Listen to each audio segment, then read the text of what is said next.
गायनेकोमॅस्टिया on male breast. What is it? बऱ्याच पेशंट्सला gym करताना आपली छाती मोठी वाटते. हॉस्टेल्समध्ये टी शर्ट घालताना मुलं हसतात किंवा शाळेमध्ये काही लोकांना आपले मित्र चिडवतात. तर काय असतं हे गायनेकोमॅस्टिया? समजून घेऊयात आज.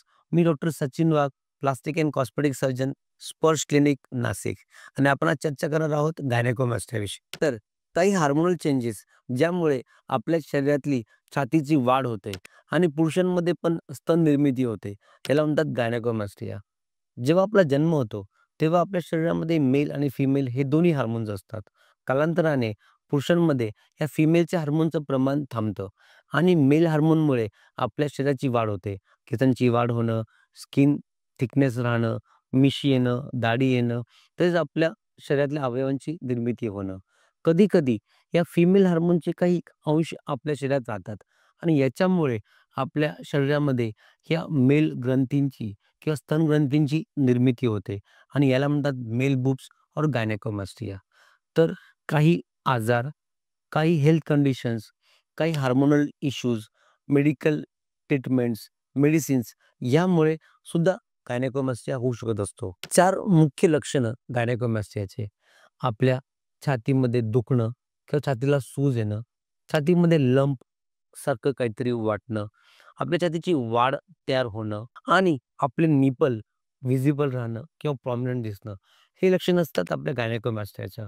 अशा वेळेला आपल्या प्लास्टिक सर्जनला भेटा, त्याला आपली तपासणी करू द्या आणि आपल्याला गायनेकोमॅस्टिया आहे की नाही याविषयी तो आपल्याला सांगेलच. Treatment. What are the recent treatments in gynecomastia? तर लायपोएक्सिजन हा तो प्रकार. सुरुवातीला बऱ्याच वर्षांपूर्वी आम्ही ऑपरेशन करताना एक मोठा कट घ्यायचो आणि आपली पूर्ण ग्रंथी आणि चरबी ही काढून टाकायचो. पण आता लायपोसक्शन किंवा प्लास्टिक सर्जरीच्या हेल्पने आपण खूप छोट्या कट्समधनं हे ऑपरेशन करतो. याला म्हणतात लायपोएक्सिजन. म्हणजे लायपोसक्शन करून स्मॉल 1-2 मिलीमीटर कट्सद्वारे आपण सगळी चरबी काढून घेतो आणि मग निपलच्या भोवती छोटा कट घेऊन जी ग्रंथी असते ती पण आपण काढतो. स्किनवर कुठलाही कट येत नाही, कुठलाही स्कार येत नाही आणि निपलच्या ह्या स्किनच्या भोवती घेतलेला कट हा दिसून येत नाही. सो प्रॅक्टिकली स्कारलेस प्रोसिजरद्वारे आपण ही सर्जरी करत असतो. This is called as lipoexcision of gynecomastia. What is a post operative care? म्हणजे ऑपरेशननंतर मी काय काळजी घ्यावी?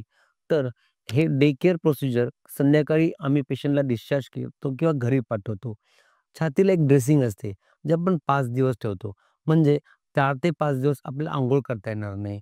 आता ज्या खूप हालचाल न करणं, स्विमिंग, जिम किंवा स्पोर्ट्स ॲक्टिव्हिटीज ह्या 3 वीकसाठी न करणं. 5th डेला आम्ही पेशंटला बोलवतो. ह्या ड्रेसिंग्स ह्या निघालेल्या असतात.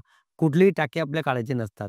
फक्त एक प्रेशर गारमेंट म्हणजे चेस्ट बेल्ट आपण 2 मंथ्स सांगतो पेशंटला वापरण्यासाठी.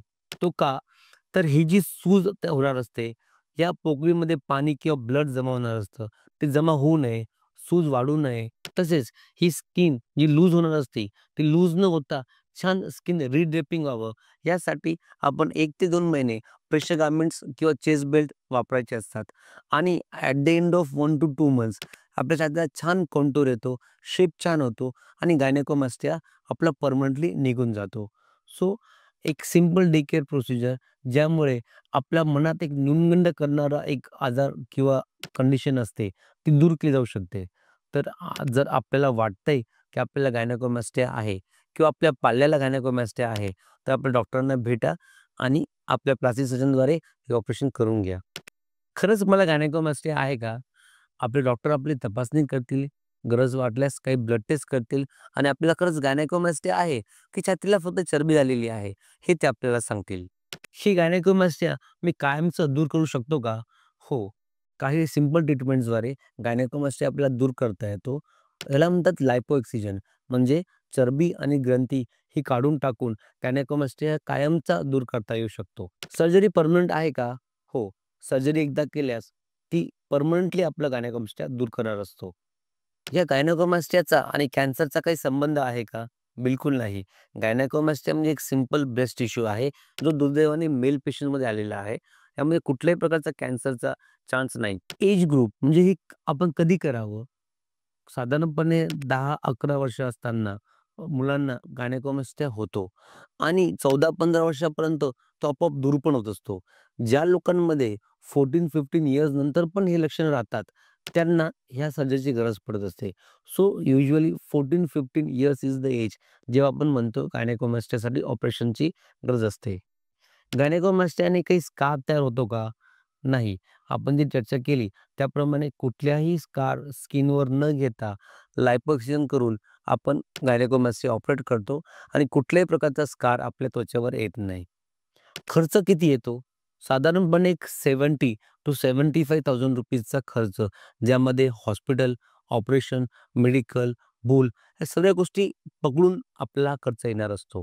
पोस्ट ऑपरेटिव्हली मला काय काळजी घ्यायची असते?